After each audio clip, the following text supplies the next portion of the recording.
sudah menanti-nantikan tausiah dari Gus Baha. Kepada yang terhormat Gus Baha, kami persilakan.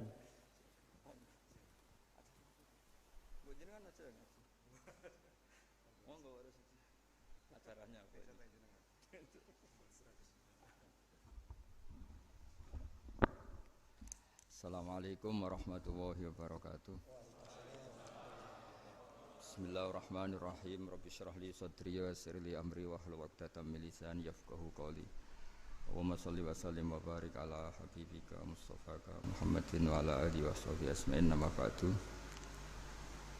Semua jajaran direksi dan komisaris Bank Mandiri yang saya hormati, utamanya Ibu Desi Wahyuni selaku pimpinan Semarang, Ibu Sulistriana selaku pimpinan Kudus, Bapak, dan di sini juga hadir Bapak Rosidi dari Mabes, Bapak Abdus Syakur dari Telkom, semua yang saya hormati.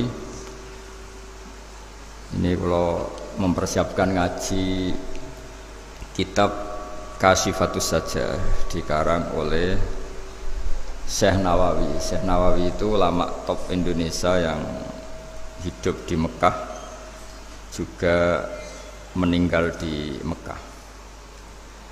Dulu di antara kearifan buyut-buyut kami, leluhur kami, itu kalau cerita itu enggak apa-apa kamu mondok di Mekah di sana, tapi bawa pohon yang hidup di Indonesia.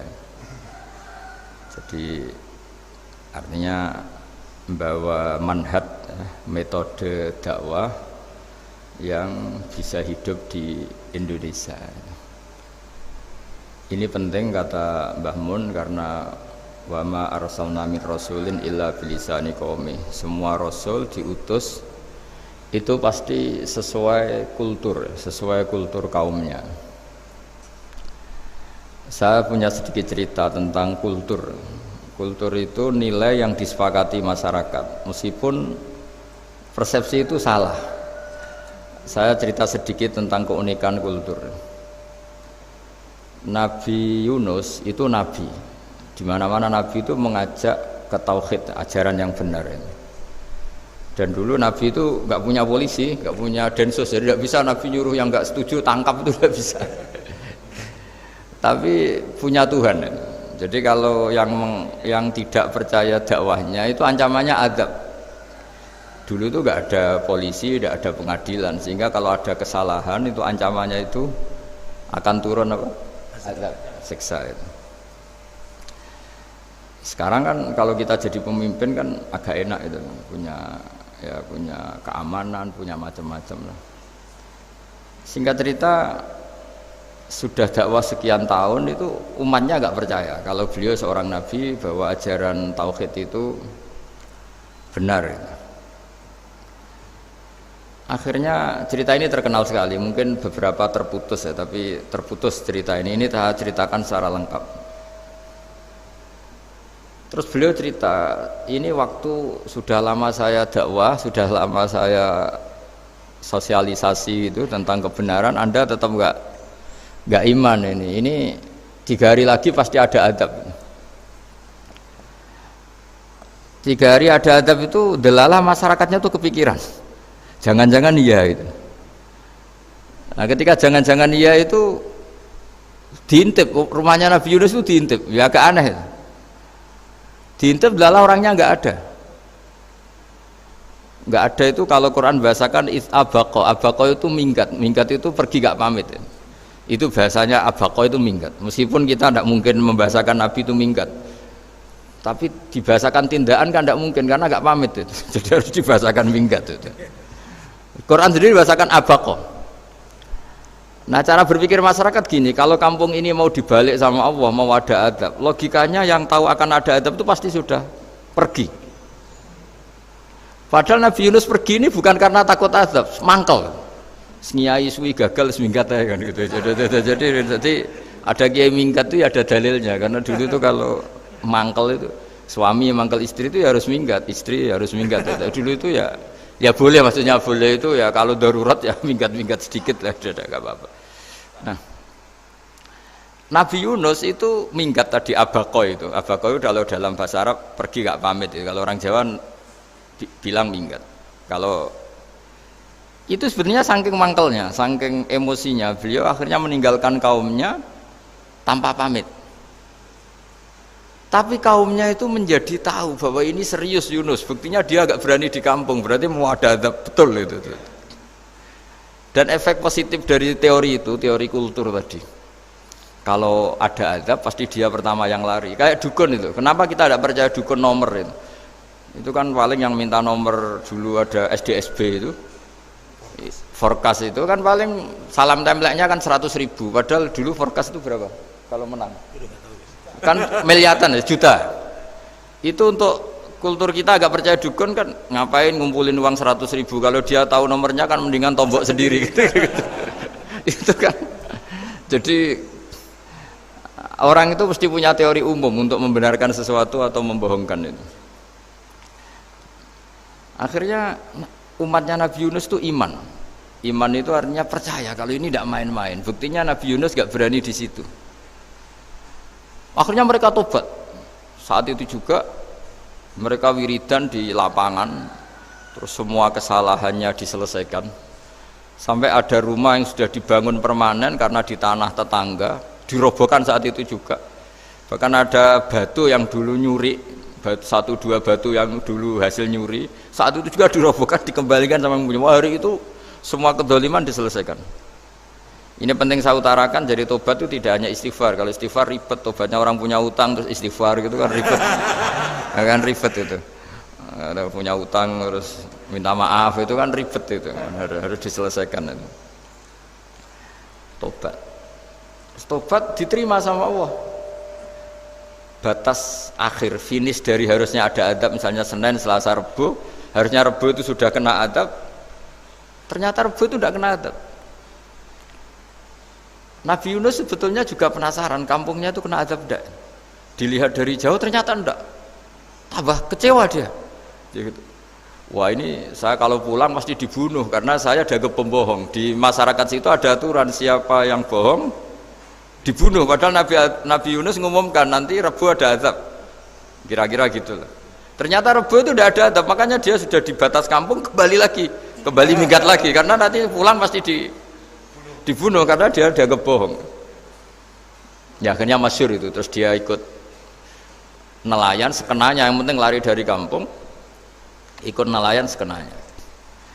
Zaman itu, ini saya ulang lagi zaman itu. Nanti ini efeknya nanti ke tauhid. Zaman itu para nelayan tuh kayak sepakat. Kalau ada kapal atau perahu kok mau tenggelam, itu pasti ada yang minggat. Artinya minggat itu pergi tidak terhormat itu. Terus fasahama fakana minal mudkhadin. Nah, dulu itu orang sudah punya peradaban. Ini cerita kultur, sudah punya peradaban. Punya peradaban. Ya sekarang gini, kalau nyemplungkan salah satu kan tidak adil diundi. Ternyata yang keluar dia Nabi Yunus. Terus mereka tahu ini orang nggak pantas dikorbankan. Karena Nabi di mana-mana itu ganteng. Memang Allah itu punya sunah itu unik. Nabi itu harus paling ganteng di kampungnya. Nasabnya juga harus paling baik. Kabar-kabarnya juga istrinya harus paling cantik. Itu memang aturannya gitu. Nggak tahu saya. Dulu saya juga janggal. Kenapa Nabi aturannya harus gitu? Tak angen-angen di pemimpinnya LU izin itu maksudnya misalnya memimpin dia pesak keriting itu kan piye gitu rasanya itu. Jadi Nabi itu pasti itu paling ganteng di kampungnya, terus dari nasab ya terbaik, terus rata-rata istrinya itu ya selain solihah itu ya paling cantik karena ya dibully kan sawar tidak jadi Nabi bojone elek kan ya ribet kalau misalnya ada yang bully gitu kan juga ribet. Singkat cerita terus dia akhirnya ditenggelamkan, dibuang karena beliau seorang nabi. Faltaqamahul khut, beliau ditelan ya. Iltiqam itu tidak digigit, ditelan ya. Karena ditelan beliau tidak ngalami dikunyah, ditelan. Iltiqam itu ditelan. Karena beliau seorang nabi, di dalam batnil khut itu di perut itu dia wiridan, dan barokahnya wiridan itu perut ikan ini menjadi masjid. Dia nyaman di situ, nyaman karena terus ngalami karomah lah, andikan wali itu ngalamin karomah. Nah kesimpulan dari cerita ini itu apa? Masyarakat itu akan selalu dengan kulturnya sendiri. Para nabi juga punya kultur sendiri. Dan Allah yang ngelola itu semua. Saya ulang lagi, Allah yang ngelola itu semua. Makanya terus dua kultur ini kalau Allah menghendaki itu gampang sekali. Akhirnya yang terjadi apa? Nabi Yunus jadi kasih sanksi Allah karena pergi tidak pamit. Masyarakatnya justru enggak karena tobat. Dan tobatnya masyarakatnya ini karena kekeliruan Nabi Yunus. Keliru dengan makna bukan dosa. Andai kan Nabi Yunus saat itu kok di rumah ingin menyaksikan adab, itu masyarakat mesti gak percaya kan ada adab. Mau ada adab kok dia di rumah gitu. Jadi unik, Allah cara ngelola masyarakat itu unik. Nah, dari keunikan cara Allah ini kemudian lahirlah ilmu yang bernama ilmu tauhid, ilmu tawakal, ilmu pasrah nang pangeran itu. Karena kemarin pas Pak Yusuf sama Bu Sulis sowan saya itu tak beri cerita, agama itu milik Allah. Sehingga teori yang dikatakan manusia itu ya teori saja, tetap semua itu di tangan Allah. Ya saya saat itu cerita, misalnya saya ditanya, ini besi, materi besi dengan kaca itu kuat mana? Mesti kita menjawab kuat besi. Tapi saya yang mengendalikan besi dan kaca. Ternyata saya punya merencanakan menghancurkan besi, menetapkan kaca ini tak simpan, akhirnya puluhan tahun. Yang ini saya rencanakan saya hancurkan itu. Andai kan si yang menjawab tadi tahu rencana saya, mesti kuat bilang kuat kaca. Gitu. Makanya contoh paling gampang tadi. Dinosaurus itu hewan paling kuat malah musnah itu. Pitik yang nggak kuat sampai sekarang itu. Karena Allah bikin dinosaurus itu punya rencana dihancurkan itu. Sementara ayam enggak lah, gue rame-rame dunia gitu. Sehingga ya sudah. Nah, agama itu seperti itu. Agama itu sesuai rencana Tuhan. Sehingga ini cerita Nabi. Sehingga Nabi itu kadang nggak tahu bedanya antara sesuatu yang punya data, punya perangkat-perangkat untuk menuju A misalnya, itu nggak tahu bedanya. Jadi kalau Nabi ditanya misalnya gini, onta itu lahir dari betinanya, dari indukannya bisa? Ya bisa. Lahir dari batu, jawabnya ya bisa. Kalau dia seorang Nabi pasti jawab bisa.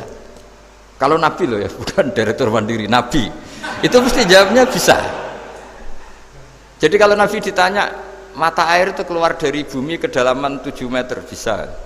Keluar dari sini, dari meja, jawabannya ya bisa. Karena Nabi itu saking dekatnya Allah, tahu betul bahwa perangkat di dunia ini tidak bisa mendikte Allah. Semua itu kehendak Allah. Logika yang terbangun Nabi itu sebenarnya gampang ya. Kalau kita teliti itu, makanya gampang itu sesuatu yang benar itu pasti bisa dijelaskan secara gampang. Nah ini ngaji tauhid biar tidak terlalu berteori terus. Karena kalau saya cerita uang pinter jenengan. Dan saya tidak ingin pinter tentang uang.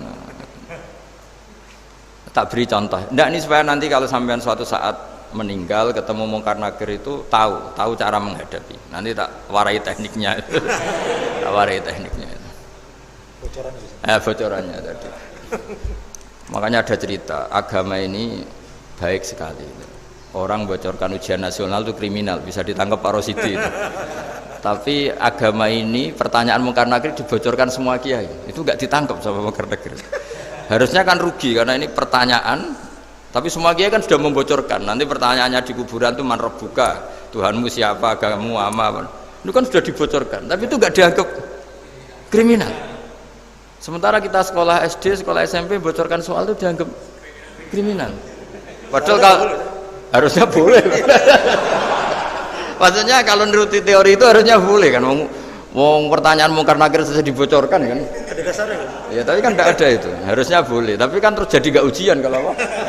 Kalau dibocorkan itu. Tidak ada itu. Harusnya boleh. Tapi kan terus jadi nggak ujian kalau apa? Kalau dibocorkan jadi dibocorkan. Kurang apanya baiknya agama ini? Pertanyaan sepenting itu dibocorkan dan kiai-kiai gak ditangkap sama mungkar nakir ya ada itu aja. Saya ulang lagi ya supaya kita ingat fitrah salimah. Soal Anda modern monggo lah, tapi saya sebagai kiai akan ngajari kalian tentang fitrah salimah. Jadi kalau kamu itu benar-benar beragama, ini misalnya kertas, ini lempengan baja. Kalau kamu beragama, ya terserah jenengan. Karena bisa saja, ya terserah jenengan.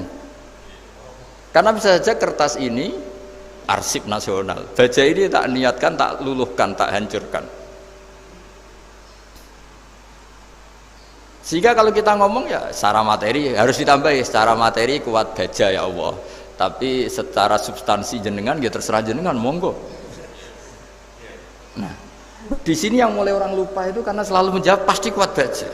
Kata pasti ini yang akhirnya orang menghilangkan teori beragama. Berdasar logika. Nah, akhirnya para nabi, para wali itu ditanya. Saya punya kitab karangannya Abdul Hamid, orang alim. Kitab itu dulu saya ngaji lama sekali, sampai sekarang saya pelajarin. Manusia itu dijebak hukum adat, padahal adat itu ya tidak terlibat. Misalnya kalau ada telur jadi ayam normal gitu.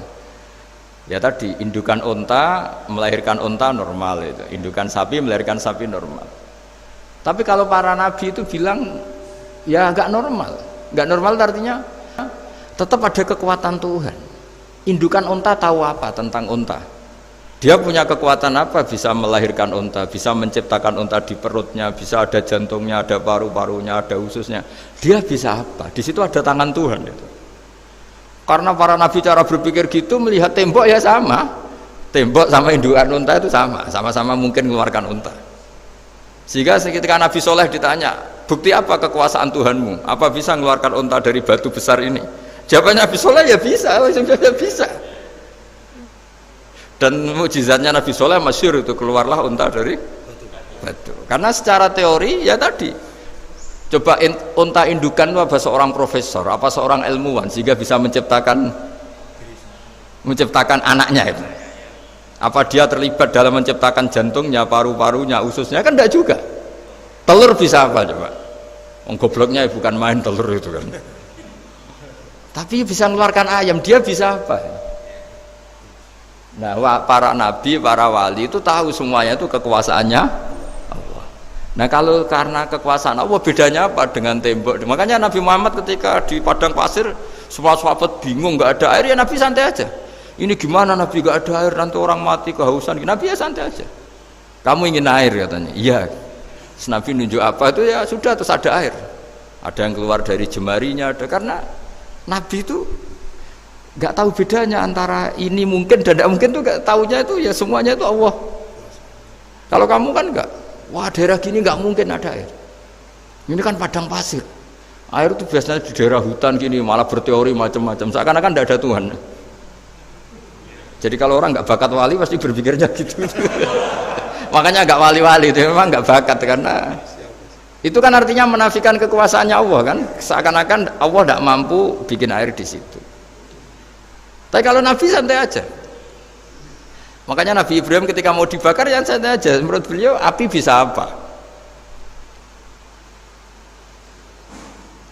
Jadi itu meskipun hukum adat itu ya selalu berjalan. Normalnya api yang membakar, di padang pasir normalnya ya nggak ada air. Normalnya batu ya nggak mengeluarkan onta. Tapi kamu jangan terjebak oleh keseharian yang Anda lihat. Tetap di balik itu ada kekuasaannya Allah Subhanahu wa ta'ala. Nah, ini yang namanya iman. Dengan iman seperti itu nanti ketika kita mati itu ya santai saja. Ketika kita hidup ya tidak tahu oksigen itu apa masuk ke tubuh kita sistemnya kayak apa. Jantung kita ada ikut bikin, paru-paru kita. Artinya zaman kita hidup pun sebenarnya kita tidak bisa ngelola kehidupan, itu tidak bisa. Nah, kalau sama nggak bisa, nanti setelah mati juga tidak bisa. Ya sudah, ketika kita hidup yang ngelola juga Allah, ketika mati juga yang ngelola. Bedanya apa? Nah, ini di sini terus kita dilatih inna sholati wa nusuki wa mahyaya wa mamati lillahi rabbil alamin. Tapi kenapa kita ragu terhadap kehidupan setelah kematian? Karena ketika kita hidup seakan-akan kita tahu cara hidup. Makanya Allah itu tersinggung betul ketika ada orang merasa bisa ngelola cara hidupnya. Makanya kata Allah kalau gojlok orang-orang yang kepedean itu, kalau kamu top, mbok jangan mati.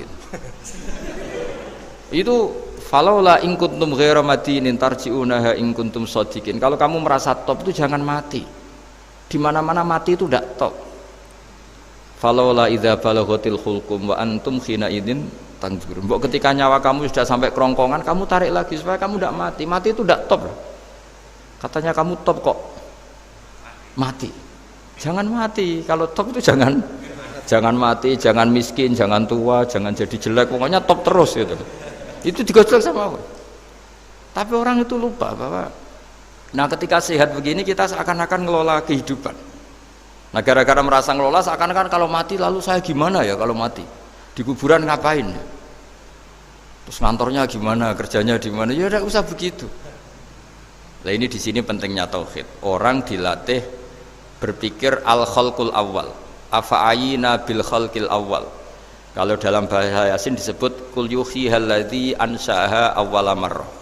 Jadi agama itu orang dilatih membayangkan pertama hubungan kita dengan Allah. Misalnya manusia pertama itu siapa? Adam. Adam bisa berpikir, bisa berlogika, bisa jalan-jalan, bisa macam-macam. Tapi andaikan Anda jadi Nabi Adam, mesti melihat kekuasaannya Allah itu begitu nyata. Karena saya materinya dari tanah, ternyata saya bisa berpikir. Betapa kudrohnya Allah, kekuasaan Allah, tanah yang benda mati bisa berpikir. Sekarang jadi saya. Sehingga ketemu, kira-kira Nabi Adam kalau ketemu tanah itu ya, kalau mau maksiat, wah ini tanah ini pasti komplain. Nah di sini pentingnya beragama. Sehingga ketika Rasulullah ngendikan, jika kamu memperbanyak sholat, maka tanah-tanah ini bersaksi terhadap sholat kamu. Jika kamu maksiat, juga tanah-tanah ini menjadi saksi pemberat. Itu kamu tidak jagal sama sekali, karena manusia pertama yang bernama Adam yang bisa berpikir itu materinya dari tanah. Jika kita tidak janggal ketika tanah disetatuskan bisa bersaksi. Tapi setelah kamu berpikir tanah itu bisa dicangkul, bisa dijadikan berhala, dijadikan kendi, dijadikan macam, seakan-akan tanah itu ya benda yang tidak penting. Tapi Nabi itu beda dengan kalian.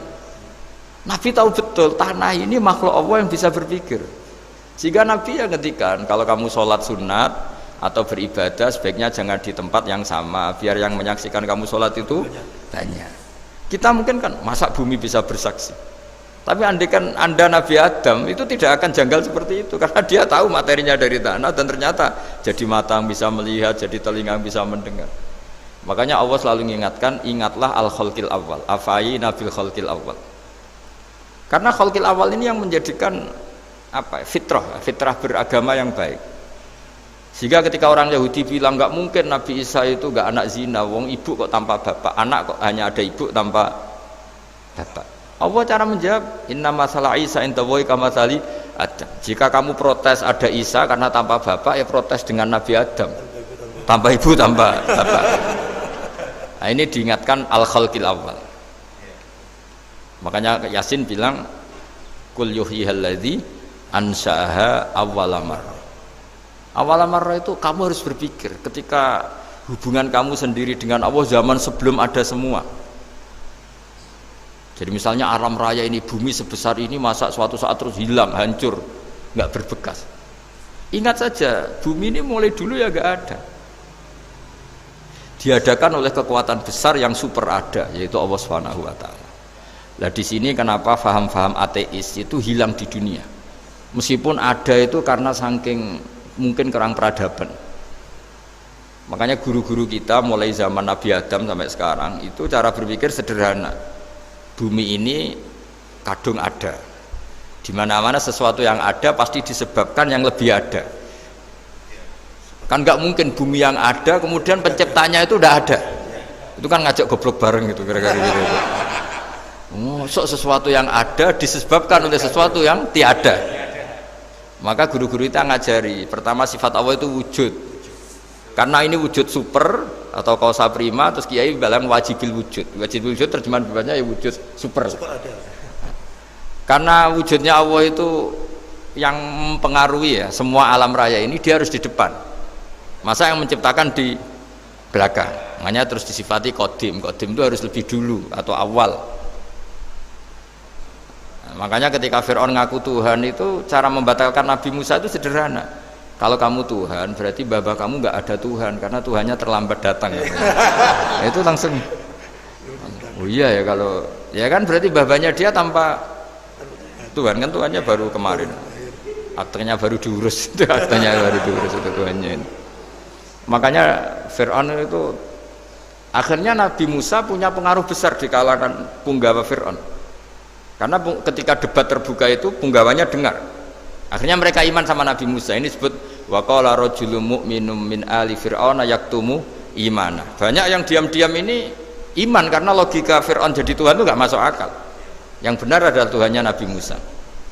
Nah orang-orang ini itu ya dibilang nggak loyal ya pokoknya dia iman.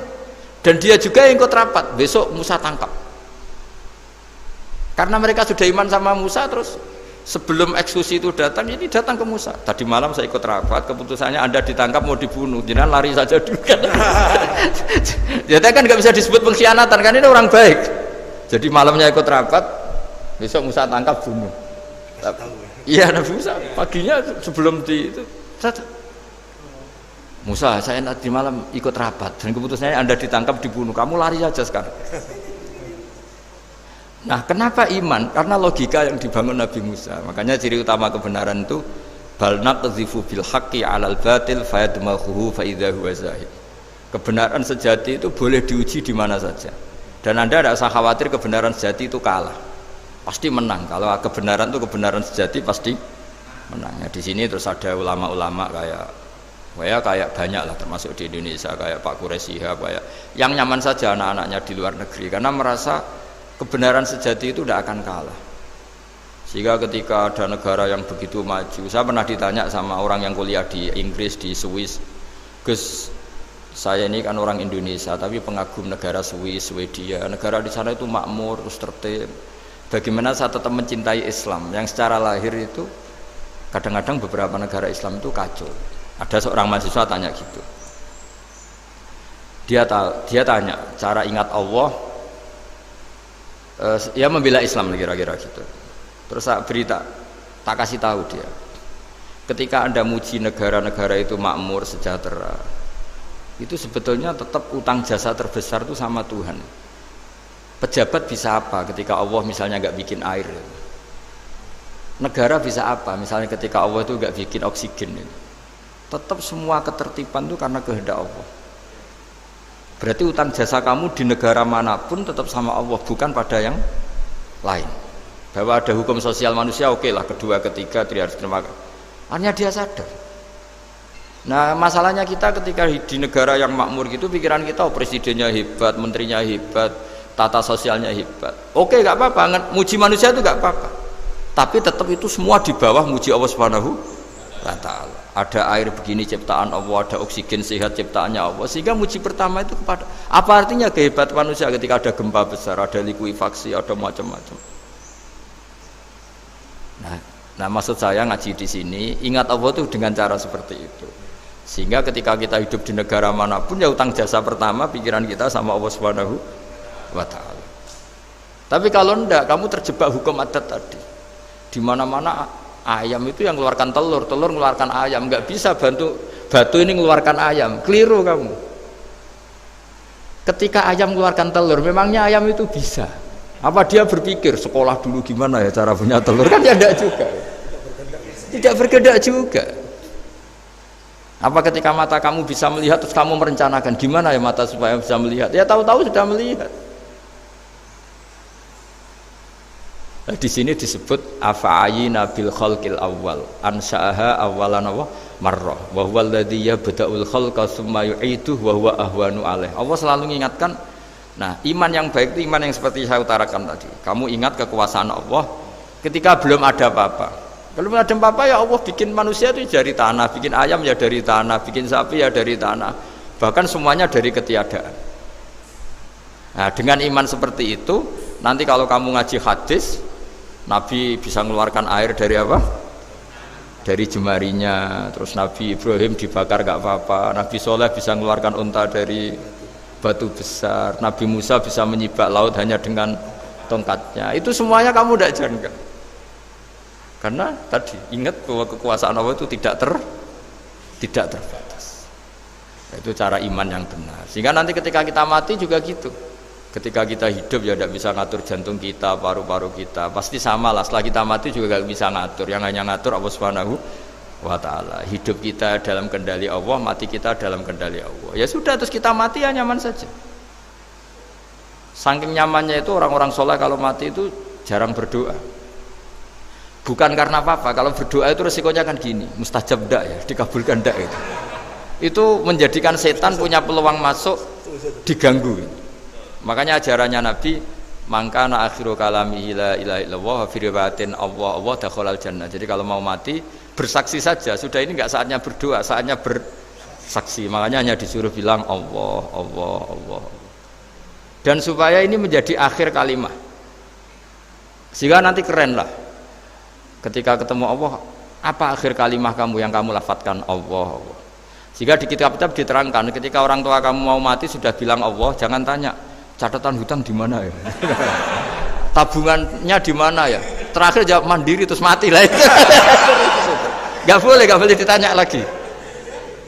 Sekali ditanya nanti akhir kalimatnya mandiri. Nah, itu nggak boleh. Jadi sekali sudah bilang Allah jangan ditanya lagi. Pak tabungannya di bank mana, nggak boleh. Bahayanya sekali jawab mandiri terus mati berarti akhir kalimatnya itu ya mandiri. Makanya harus akhir. Jangan nanti statusnya itu mangkana akhiru kalami, memang akhir dari yang dikatakan itu kata Allah. Nah sebetulnya teks hadis itu la ilaha illallah. Ini pinternya Kiai Jawa. Lagi-lagi kembali ke kultur. Kiai Jawa itu kiai yang bisa modifikasi kultur. Sebetulnya kalimat hadis itu yang masyhur, itu yang populer itu la ilaha illallah. Tapi Kiai Jawa itu, dan itu ngikuti kitab-kitab Arab juga, kitab-kitab. La ilaha illallah itu resikonya tinggi karena di situ kan tiada Tuhan yang berhak disembah kecuali Allah. Ada kata la ilaha ini. Nah takutnya pas la ilaha sudah mati. Nah karena itu ada resiko la ilaha gak khatam, berarti tiada Tuhan. Nah, sehingga karena ini dianggap riskan, ya terus Kiai Jawa ngajari sudah lah, gak usah kepanjangan ya sudah Allah, Allah. Jadi itu sudah agak-agak rekayasa lah, agak-agak istihad gitu. Maksudnya istihad itu sebenarnya teks panduannya itu la ilaha illallah. Teks panduannya. Tapi kiai-kiai itu tentu yang paling tahu tentang kehendak Nabi karena nekuni ilmu itu lama sekali. Kita ngikuti cara-cara yang ditentukan para kiai. Karena tadi la ilaha illallah itu kan ada kalimat yang tadi ya, tiada Tuhan kan. Nah kata tiada Tuhan ini yang dianggap riskan kalau nggak khatam. Daripada potensi itu terus kiai-kiai ya agak-agak improvisasi lah, itu memang ya sudahlah Allah, Allah, Allah. Nah supaya itu menjadi akhir kalimat, ya saya ulang lagi menjadi apa? Akhir kalimat. Setelah itu kata kitab-kitab jangan tanya hal lain. Ya sekali ditanya nanti dia akan ngelafatkan hal lain itu. Ya tadi misalnya tabungannya di mana gitu. Karena bisa jawab sini. Nah, yang ribet kalau wong kuno itu neng laci, neng sorogan, berarti kalimat terakhirnya ya laci sorogan itu. Nah, sehingga terus itu pinternya guru-guru kita. Jadi saya ulang lagi ini yang terakhir saya pesen, latihlah iman seperti imannya para ulama, para aulia, syukur-syukur yang dekati imannya para nabi. Itu cara berpikir tuh al khalqul awal. Afa ayina bil khalqil awal. Qul yuhyihal ladzi ansaha. Nah, yang terakhir saya pernah ditanya, ya agak gojekan, agak guyon, tapi saya ditanya, saya itu nggak bisa melihat, Gus. Aneh orang Afrika itu, kan misalnya ada Miss Afrika itu, di sana itu orang paling cantik, malah kadang itu ada kriminal gitu, karena orang Afrika merkosa Miss Afrika. Itu kata orang Indonesia, Gus, dikekno aku ora doyan gitu. Itu kan, itu, lah ini kan secara syariat. Mungkin lelaki itu punya rasa dengan perempuan itu ya kalau berpakaian serono atau gimana secara teori.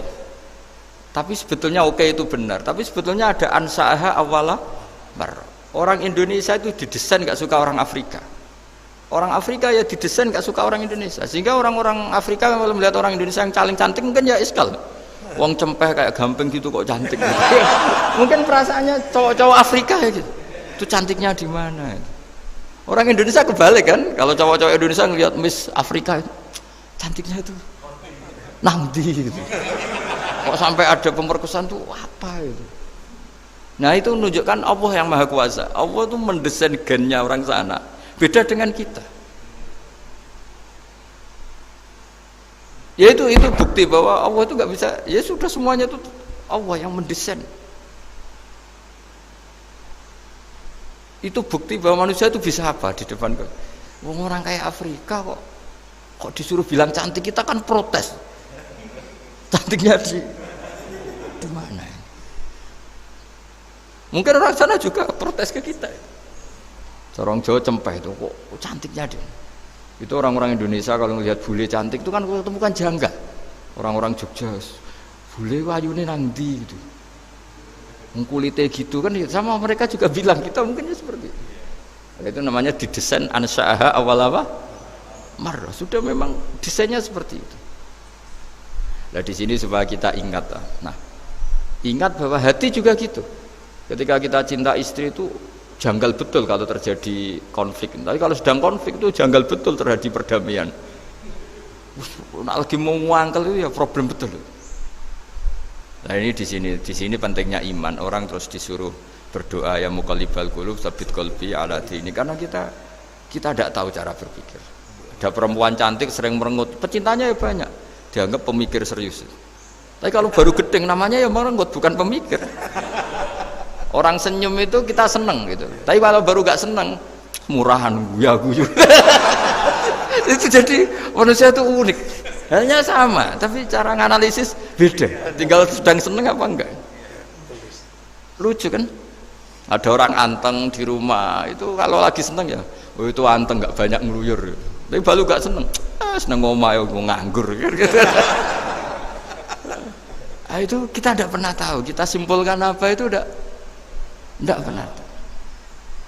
Makanya wisata, pernah ada orang wisata datang ke sini tak nasihatin. Orang wisata itu kan seneng di kampung-kampung yang terbelakang gitu, melihat orang manusia pohon, melihat apa. Terus saya bilang, itu kan kasihan kan, masa manusia jadi objek. Bahkan bayangannya ya kalau mereka jadi modern jadi gak menarik kan. Padahal kita yang orang pendidikan kan inginnya mereka terentas lah dari kultur itu. Ya itu kan gak sambung kan. Yang satu bilang unik, masyarakatnya masih unik, masih naik-naik pohon. Tapi bagi orang pendidikan kan tersiksa kan, ini bangsa kita, warga kita kok masih seperti itu. Makanya orang wisata itu nasihati, kamu ke sana itu niat melihat apa niat mengentas? Kalau niat mengentas, tak jamin ada pahala. Bagus, mau niat mengentas katanya. Niatnya baru sekarang apa mulai dulu-dulu? Baru sekarang. Ya ini cerita dari manusia itu semudah itu, Pak. Nah, setelah kamu ngaji ini, kamu tidak akan janggal terhadap kenapa Nabi itu begitu santai ketika tadi makanan misalnya satu wadah itu cukup untuk orang 300.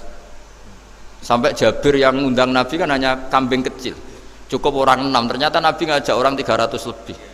Tapi Nabi bilang ya sudah semuanya makan cukup. Kata-kata Nabi kan zaman dulu belum ada beras, belum ada Allah itu bisa kok mengenyangkan malaikat tanpa makan gitu. Susahnya apa ngenyangkan manusianya dengan nasi sedikit itu ya Nabi ya santai aja, semuanya kenyang santai.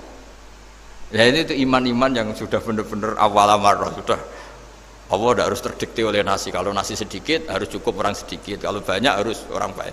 Allah tidak perlu kena aturan itu semua, tidak perlu. Misalnya ini Tuhan kata kok kamu atur itu gimana, tidak bisa. Ya Pak Bakar hanya ngaji ini insya Allah Anda setelah baca mukjizat keramat itu tidak istilah. Ya saya kira demikian. Assalamualaikum warahmatullahi wabarakatuh. Waalaikumsalam warahmatullahi wabarakatuh. Terima kasih sekali Gus Baha atas tausiahnya. Terinfo dari panitia ada ratusan pertanyaan Gus. Tapi ya sudah ditulis panitia 2 pertanyaan ya Gus. Wah banyak betul. 2 Gus. Baik, saya bacakan langsung 2 atau satu Gus? Langsung 2 aja. Baik, pertanyaan pertama dari Pak Andi, perwakilan dari Blora Gus. Perkembangan sekarang ini banyak penyeramah yang muncul, namun terkadang terjadi perbedaan pendapat di antara mereka, sehingga umat yang baru belajar agama seperti kaum milenial menjadi bingung harus mengikuti pendapat ulama yang mana. Bagaimana menyikapi hal tersebut, Gus? Pertanyaan pertama. Pertanyaan kedua dari area Solo, Gus. Dari Ahmadi Nugroho. Bagaimana cara kita berbakti kepada orang tua yang sudah meninggal, di mana semasa hidup orang tua kita pernah meninggalkan sholat? Pernah apa sering? Pernah meninggalkan? Pernah gampang. Iya. Kalau sering itu. Pertanyaannya, apa yang harus dan sebaiknya kita lakukan sebagai anak, Gus? Enggak, Gus. Yang ngaji di sini itu banyak ya, mulai yang nekuni bisnis apa saja lah, termasuk yang di Grab ya, termasuk Pak Polisi kadang yang ngaji terus ya nggak apa-apa. Dan semua saya itu termasuk kiai yang nggak pati suka ada pertanyaan, bukan karena apa-apa ya, makanya tak batasi dua. Karena pertanyaan itu biasanya itu dipikir dari rumah, terus tema yang pokok itu gak pati di rumah, no, sementing kok iso takok. Iya, sehingga itu, iya. Ini nama-nama yang janda tanya, caranya pendapat jodoh kan ribet nanti. Makanya ya, tapi ya seneng saya, ada pertanyaan ya seneng. Cuma kenapa saya tidak membuka terbuka, karena tema kita kan kiai ya, kiai itu kayak dokter, tahu misalnya saya tadi tema itu supaya orang itu tauhidnya kokoh, karena zaman akhir itu yang paling mengkhawatirkan itu apa? Tauhid gitu. Tapi kalau tanya ini diberi hak, itu orang kan sudah punya pikiran sendiri mau ditanyakan, padahal itu subjektivitas dia. Sehingga tanya ya sudah sekadar, tapi ya nggak apa-apa, tetap saya senang, cuma nggak boleh banyak-banyak. Dua itu sudah kebanyakan. Yang kedua tak jawab serius. Ketika kita punya orang tua yang punya hutang, itu yang dibahas Nabi itu hutang dulu. Itu karena hak adami itu tuntutan. Jadi kalau dalam kitab fikih itu ada istilah haqqullah mabniun alal musamahah wa haqqul adami mabniun alal musyahah. Jadi kalau hak Allah itu Allah lebih rileks. Karena Allah itu tidak butuh disembah, tidak butuh dipuja-puja, Allah sudah terlalu besar. Al-Qayyum sudah besar sendiri, sehingga Allah itu mudah, ngabaikan haknya itu mudah. Tapi kalau hak adami, bawaan manusia itu kalau hartanya dibawa orang itu ingat terus, sehingga harus diselesaikan. Maka Nabi kalau mau mensolatkan jenazah tanya punya utang enggak. Tapi kalau orang itu misalnya enggak sholat atau apa, itu Nabi masih ringan. Yang ditanyakan imannya. Bukan berarti kita nyepelekan sholat enggak, tapi memang agama ini yang diprioritaskan itu hak adami. Sholat itu super penting, bukan penting lagi super penting. Makanya pertanyaan tadi tak teruskan dulu, anak cucunya itu prioritas itu mikir utang dulu. Karena ini yang hak adami gitu ya. Nah setelah utang itu selesai baru dipikirkan menurut sebagian ulama anak ini boleh mengkodoi sholat yang ditinggalkan orang tuanya, atau dikafaroi, misalnya per sholat nilainya sekian terus dibayarkan ke fakir miskin. Nah, tapi pertanyaan seperti ini sepertinya mengganggu itu begini, takutnya jadi masif. Jadi masif itu gini, berhubung ada solusinya. Ini yang tanya orang mana tadi itu? Solo, ini orang Solo ini harus dikasih tahu. Berhubung ada solusinya, jangan-jangan kita yang kaya. Misalnya Pak Yusuf atau Bu Sulis kaya, nak punya tabungan, nak saya tidak usah sholat ya, nanti gampang. Karena per sholatnya kan nilainya hanya sekian gitu. Umur saya kan paling tinggal berapa, itu cukup lah apa? Iya cukup untuk mengganti, itu kan ribet. Makanya solusi itu ya kadang tidak baik gitu. Karena nanti dipakai saya naik dewi. Makanya dulu itu terkenal ada guyonan, seorang kiai ditanya, ini guyonan nyata, Pak Kiai katanya Kiai itu orang suci tapi kadang-kadang kok maksiat juga. Si Kiai ini jawabnya ngawur sekali, justru yang boleh maksiat tuh Kiai, kamu nggak boleh. Terus kenapa Pak Kiai? Dia tahu caranya tobat, kamu nggak tahu. Kacau kan? Jadi yang melanggar hukum itu kan yang pakar hukum, tahu itu, tahu ilmunya, cara melanggar tapi nggak bisa dipidanakan itu. Punya Tahu. penghapusnya Gus ya? Ya punya penghapusnya, itu kan ribet. Artinya gini ya, yang orang Solo tadi, kalau kadung terjadi orang tua kita tidak sholat, saya ulang, kalau kadung terjadi orang tua kita tidak sholat atau pernah meninggalkan sholat, kita sebagai kiai itu punya cara supaya yang untung tuh fakir miskin. Misalnya kita fatwa dikasih fidyah atau fida atau apa. Tapi ini bukan cara yang jadi solusi, karena takutnya nanti jadi gerakan masif tadi. Gerakan tidak usah sholat diganti, ya itu kan ceribet jadi. Tapi kalau sampai ingin berbuat baik sama orang tua yang nggak pernah sholat, saran saya satu, hak adamnya selesaikan dulu, karena memang dalam syariat Islam nomor satu itu hak. Masyhur itu kan ketika ada jenazah Nabi itu nggak tanya orang itu sholat nggak, yang tanya kan punya utang nggak gitu.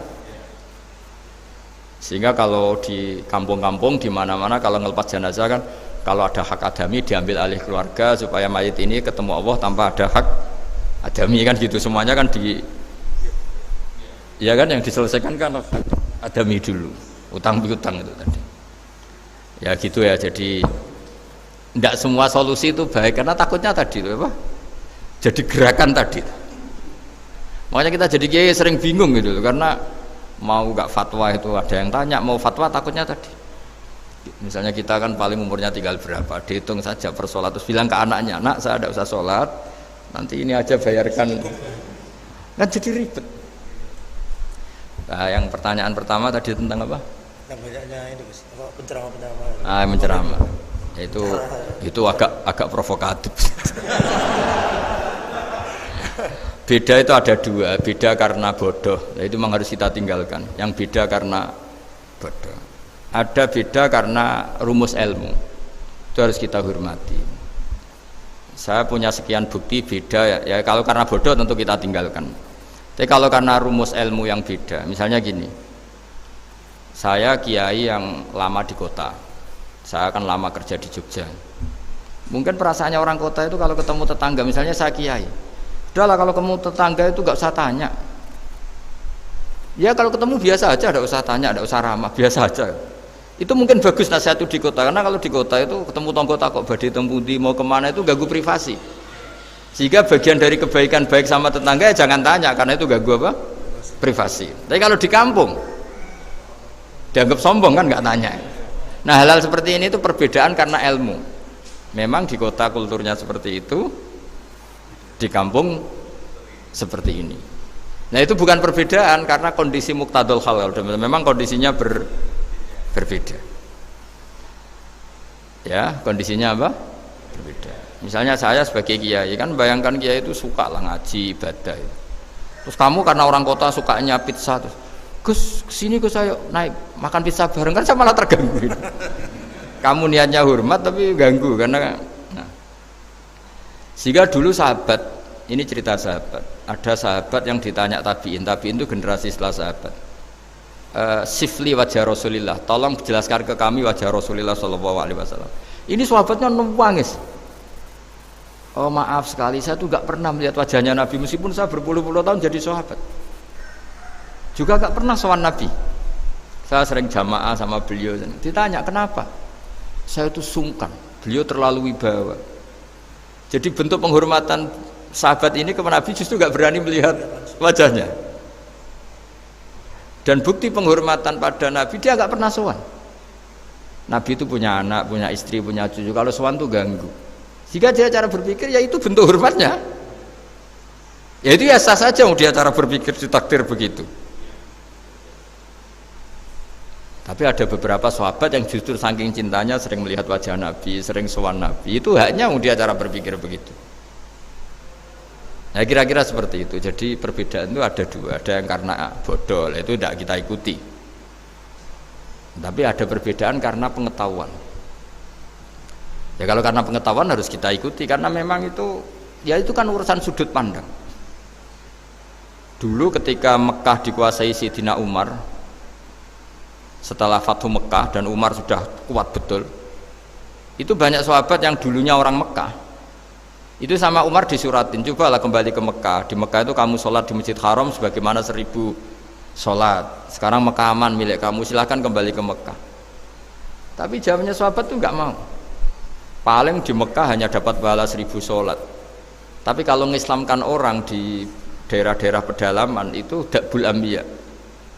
Ciri khas Nabi itu yang membenarkan orang itu, bukan di satu tempat. Terus sampai nambahi surat ini, wa alam anal ardo lam tuqaddis ahad, dan bumi itu tidak bisa loh mensucikan orang. Abu Lahab itu orang Mekah, Abu Jahal orang Mekah, tapi tetap begitu. Akhirnya jenis ini berpikir, ya sudah lah, gak di Mekah gak apa-apa. Andai kan Mekah itu bisa mensucikan orang, gak ada Abu Jahal, gak ada Abu Lahab. Akhirnya para sahabat gak kembali ke Mekah, tapi berkelana ke Syria, ke Sam, akhirnya ada Islam di mana-mana. Tapi ada juga yang Mekah itu kota suci, harus diisi orang-orang suci supaya yang brengsek-brengsek gak di sana. Ya sudah, cara berpikir begitu.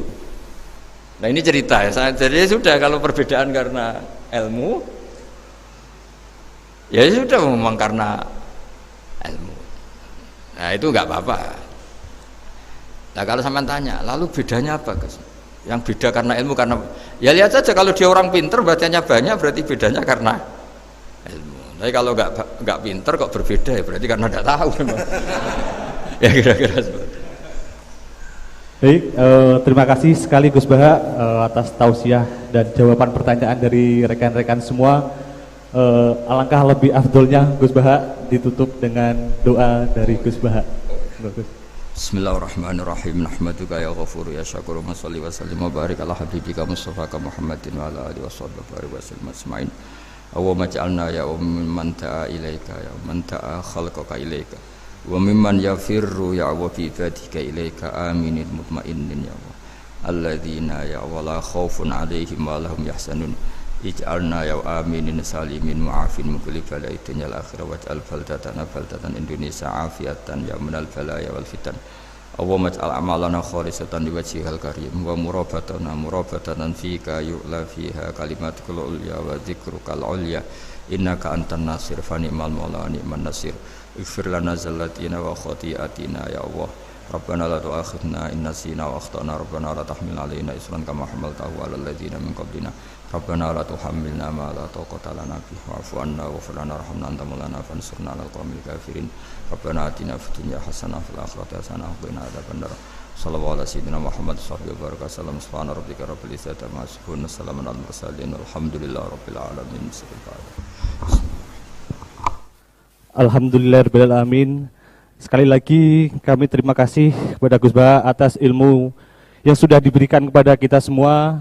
Semoga setelah dari acara pengajian yang luar biasa ini kita bisa menjadi hamba Allah yang lebih baik, lebih dekat dengan Allah dan